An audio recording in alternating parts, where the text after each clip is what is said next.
एकनाथ खडसेंचे जावई प्रांजल खेवलकरांना अटक करण्यात आलेली आहे। पुण्यामध्ये रेव पार्टीवरती पोलिसांनी कारवाई केलेली आहे आणि या पार्टीमध्ये एकनाथ खडसेंचे जावई असल्याचं समोर आलेलं होतं। कराडी परिसरामध्ये रेव पार्टीवरती छापा टाकण्यात आलेला आहे आणि या पार्टीमध्ये प्रांजल खेवलकर हे सहभागी होते।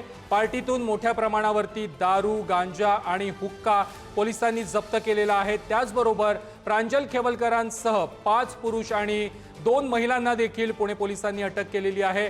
प्रांजल खेवलकरांच्या घरातून लॅपटॉप, पेन ड्राइव्ह आणि हार्ड डिस्क देखील पोलिसांनी जप्त केली आहे।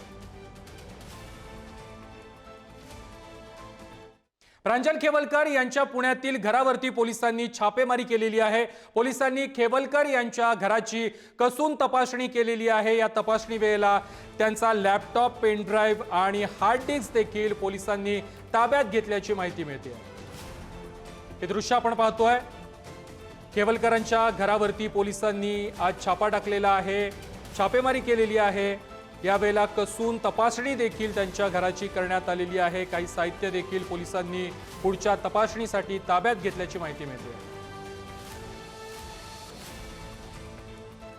प्रांजल खेवलकर यांच्या नावानं हॉटेलचं बुकिंग करण्यात आलेलं होतं, अशा प्रकारची माहिती आता समोर येते। 25 ते 28 जुलैपर्यंत या हॉटेलचं बुकिंग करण्यात आलेलं होतं। रूम नंबर 101 आणि 102 खेवलकर यांच्या नावानं बुक होता, अशा प्रकारची माहिती आता समोर येते। या संदर्भात अधिक माहिती देत आहेत आमचे प्रतिनिधी बालाजी पोद्दार।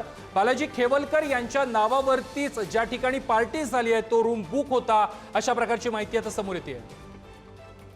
नक्कीच जी ही पार्टी झाली त्या पार्टीचं जे बुकिंग आहे ते प्रांजल खेवलकर यांच्या नावानं 25 ते 28 जुलैपर्यंत करण्यात आलेलं होतं। रूम नंबर 101 आणि रूम नंबर 102 अशा दोन्ही बुक केलेल्या खोल्यांचं नाव आहे। 10,357 रुपये असं या सूटचं भाडं होतं। म्हणजे एका रूमचं बुकिंग 25 ते 28, दुसऱ्या रूमचं बुकिंग 26 ते 27 होतं।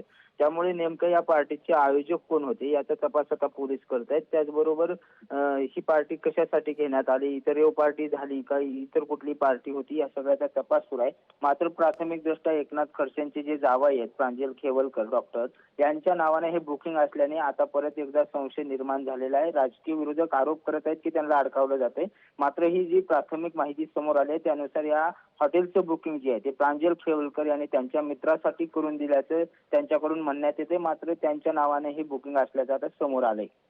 बालाजी, आणखी एक महत्त्वाचा मुद्दा होता, खेवलकरांच्या घरावर देखील पोलिसांनी छापा टाकलेला होता।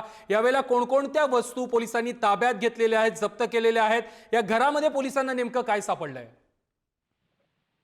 खेवलकरांच्या घरावर देखील छापा टाकलेला होता। त्याचबरोबर आता हॉस्पिटलमध्ये सुद्धा झाडाझडती घेण्यात येते।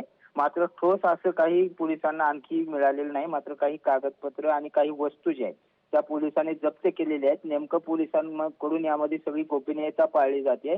मात्र यातून काही सिद्ध होतं का हे पाहणं महत्वाचं आहे, कारण यापूर्वी सुद्धा असा प्रयत्न झाला आहे असं आता त्यांच्या वतीने जे लोक आहेत ते सांगतायत। मात्र जे काही गोष्टी घडल्या आहेत त्या गोष्टीचा आणि या पुराव्याचा काही संबंध येतो का याचा तपास पोलीस करणार आहेत। आणि हे थोडे साहित्य जे आहे ते पोलीस घेऊन गेलेले आहेत। आता नेमकं तपासामध्ये कोर्टात पोलीस काय सांगतात यावर हे सगळं तपासाचा पुढील भाग जो आहे तो अवलंबून आहे। मात्र सध्या तरी खेवलकर हे पोलिसांच्या ताब्यात आहेत, चौकशी सुरू आहे, सगळ्या आरोपींची चौकशी सुरू आहे। नेमकं यातून काय सिद्ध होते हे आता पुणे पोलीस पत्रकार परिषद 3 वाजता घेऊन सांगणार आहेत की नेमका प्रकार काय झाला।